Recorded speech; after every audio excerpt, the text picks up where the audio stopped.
Hi everyone, welcome back to another edition of the Velvet Lounge Life. Yes, of course, guess where I am? Driving. And I'm on my way back home from, I had another video, which I don't know if it'll be posted before this one or not, but I was finishing my work on that Jason Momoa movie, in special guest appearance by Marissa Tomei. And the name of the movie, of course, is Sweet Girl. That is done. While I was driving back, I had a thought. Why don't I post a video about more acting tips? Because even while I was on set, there were a lot of people who had questions as to how I have had so many jobs over the years and the variety, etc. And so one of the first things that I think people should know is this. And I'm going to talk about what I consider to be tools of the trade. So what that means is the following. What do you need to get your big toe in the door? Because it is the year 2020, thank goodness it is a lot easier than it was when I started out at age 18. Excuse me. So today, technically you really don't need a lot. Especially if you're, if you're trying to go out and be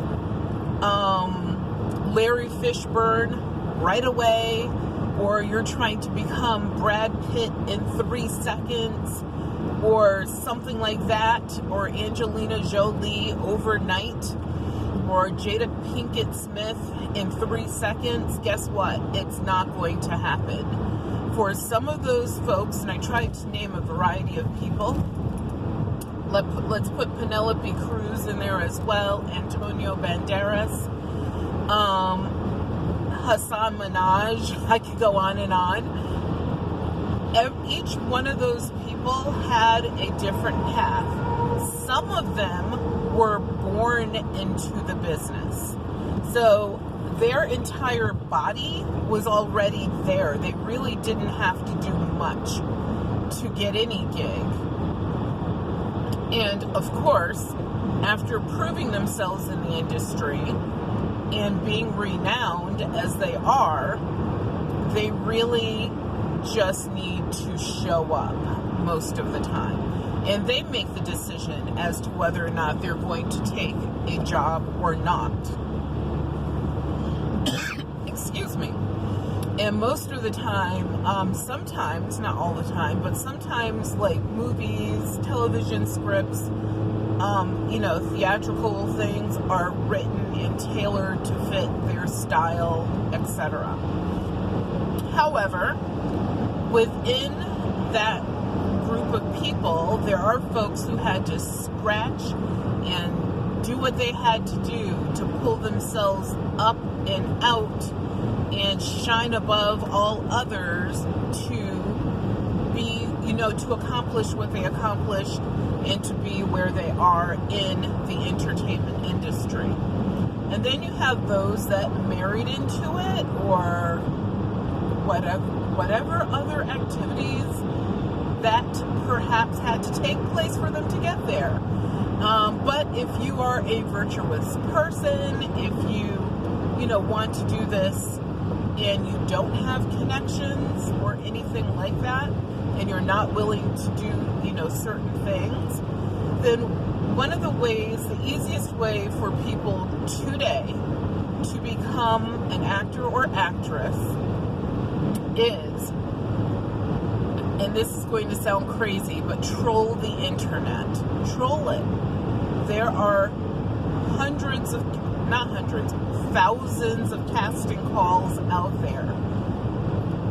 The question is, how do you know what's legitimate and what is not legitimate. And not legitimate could be some dude or woman that simply is trying to separate you from your money. Not legitimate could be some skeezy, skanky folks that are looking for their predators. Let's put it that way. It could be this is, technically a legitimate job, but you have to get naked. That may be considered illegitimate for you, and not a legitimate job for you because you don't want to take your clothes off. So it's, you have to look at the entire picture and decide how you will define what is legitimate, and also use common sense. I can't say that enough. Use your intuition. Use your common sense. You don't need to become a victim, and put yourself out there and be partially to blame for your situation. Just say no. Just walk away.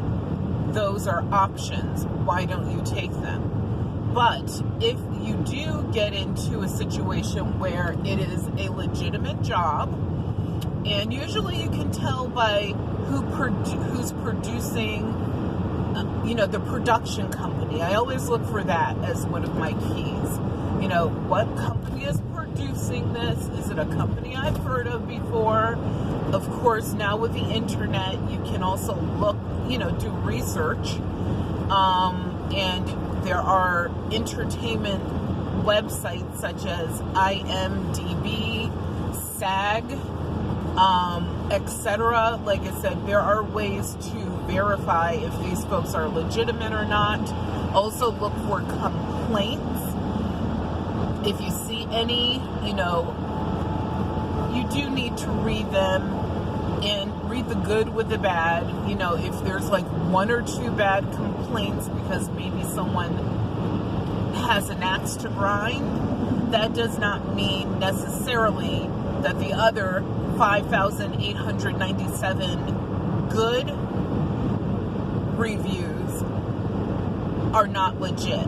Like, you could have a couple people with an axe to grind. So, that may be a trigger for you to do a little bit more research.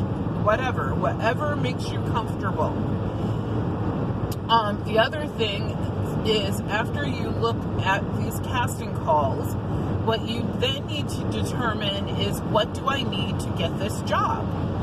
And they will always tell you that in a casting call.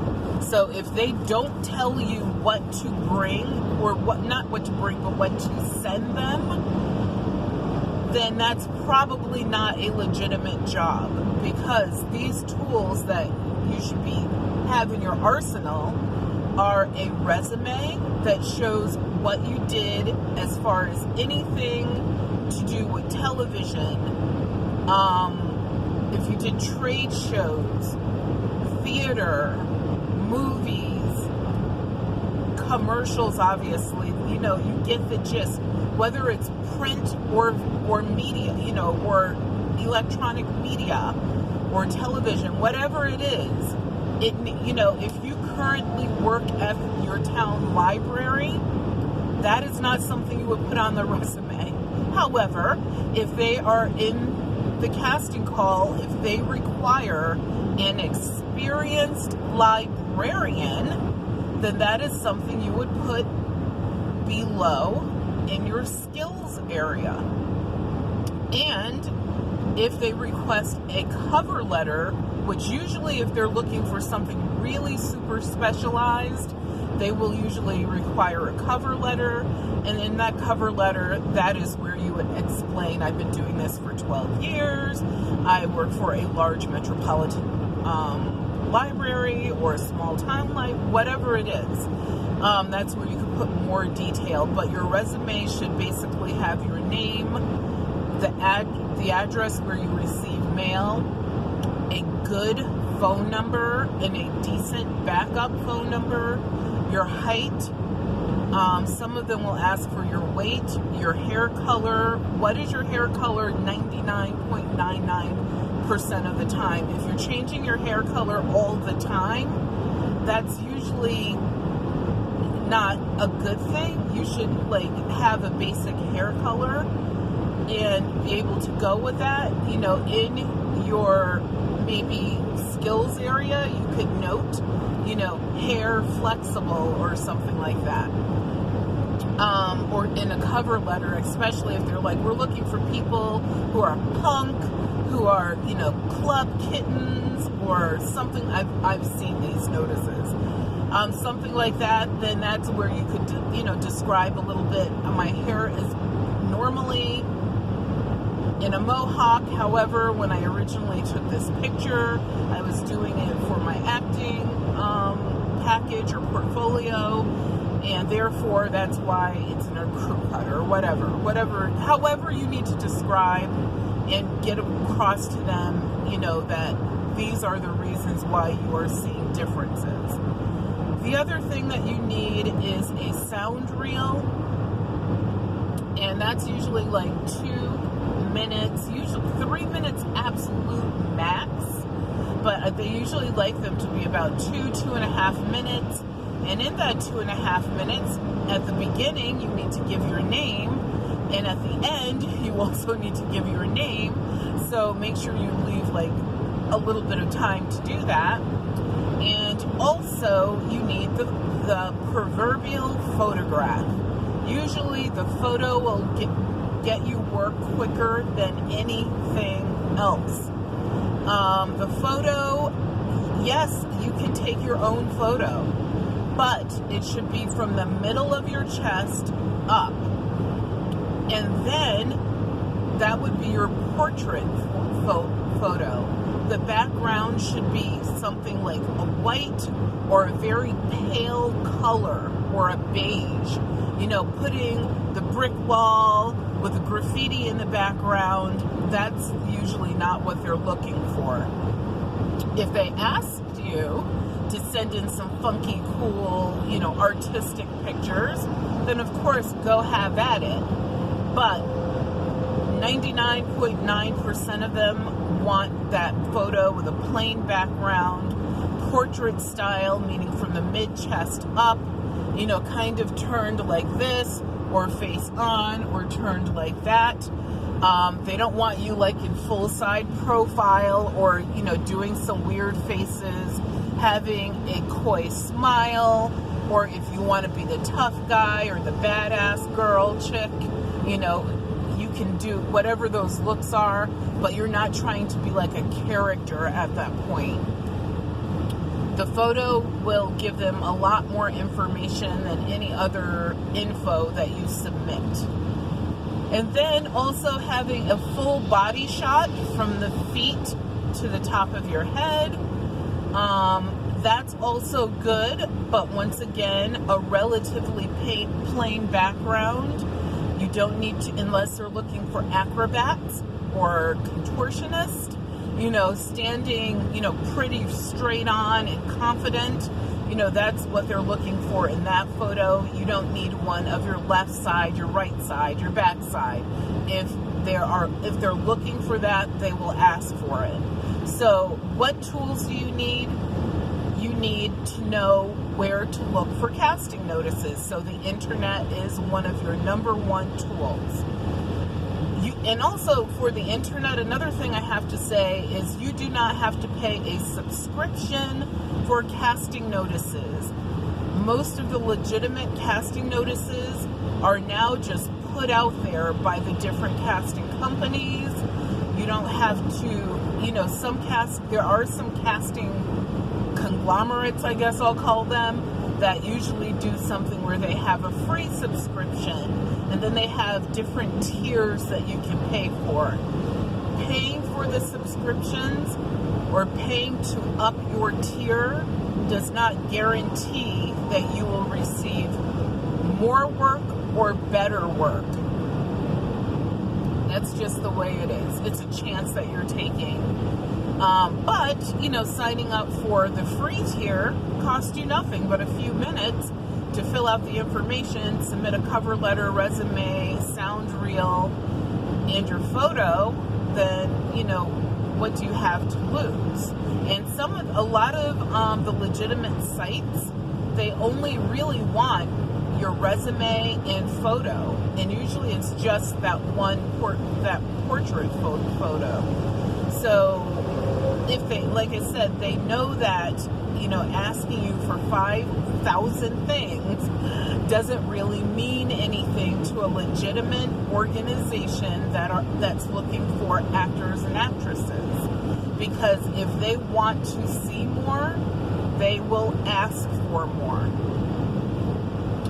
In some cases, they might call you in. So that's why if you do read a casting notice, read it 2 or 3 times to make sure you do only what they request. Do not do more, do not do less. The other tools, as I discussed, your photo. Having that portrait photo is the most important, but if you have a full body, that's also good. And also with the full body, ladies, for the love of Christ, put some damn clothes on.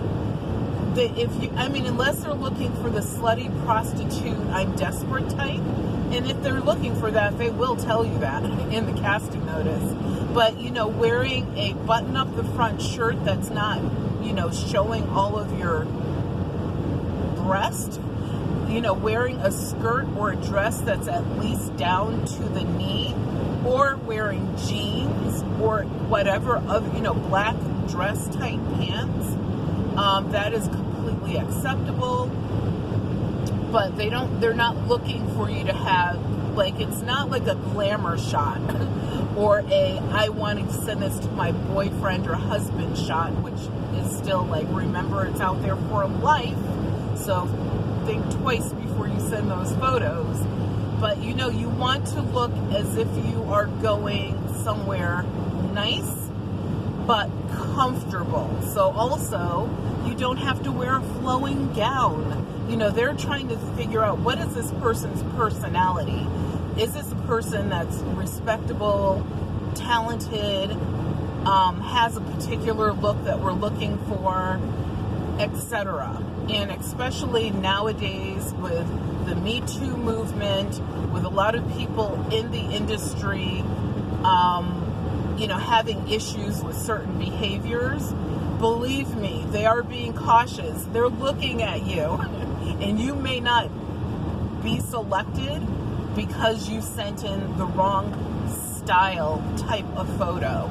Also, do research out there. There are photos that you will see that are acceptable, and you could sort of emulate, whatever they're doing in those photos. Also, your cover letter.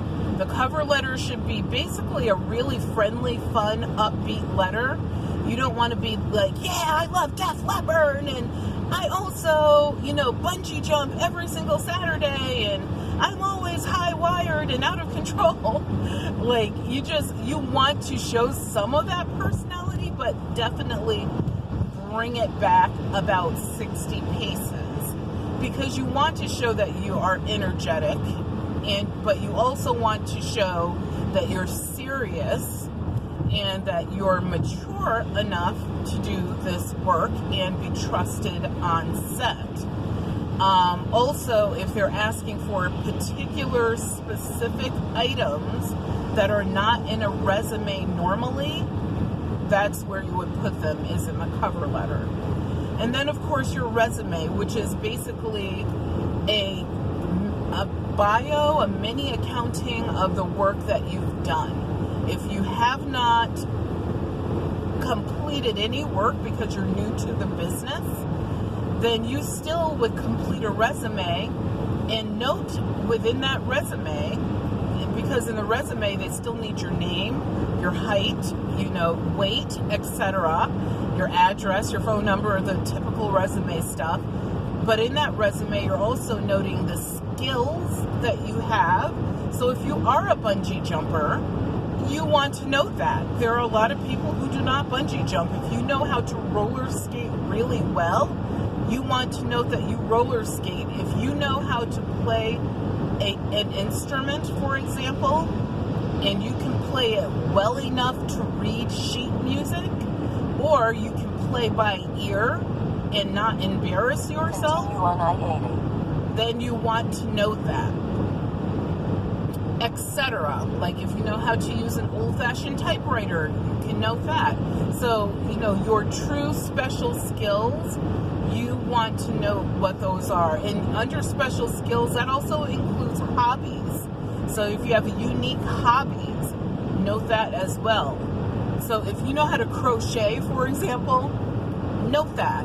I'm just telling you, you never know what they're looking for. And even if they can't use you for that job, they might be able to use you for another job in the future. So, internet, resume, photo, cover letter, those are really the tools that you need to get a gig out. Oh, and your sound reel. I'll talk about the sound reel really quick. Like I said, the sound reel is about 2 to 2.5 minutes, 3 at the absolute maximum. And basically, nowadays, you could do this on YouTube, Stitcher, whatever. And all you're doing is like a mini, sort of like you're acting. You're acting for the camera, but you're not necessarily jumping out of trees and crazy stuff. They want to hear you read. They want to hear your voice. They want to see how you come across on camera.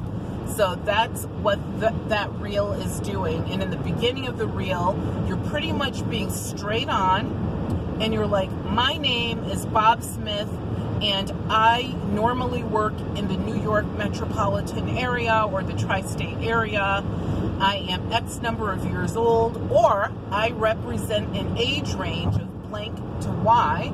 So you get the gist of it, and then you do your little bit, and then after your bit is done, at the end, you're like, my name is Bob Smith, and I am available 99, whatever. You could put like another little tiny 30-second like piece right there that sort of closes out your video, and you're done. So that way, when you're filling out these electronic applications and they're asking for a link to your reel, you now have it.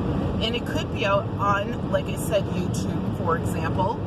And all you have to do is copy the browser information, paste it in, attach your resume. They might just ask for your portrait photo, fill out maybe some little preliminary information. Most of them don't even do that anymore. Most of them are send us like these 2 or 3 things, that's it, and we'll get back to you. So those are the tools that you need in your arsenal.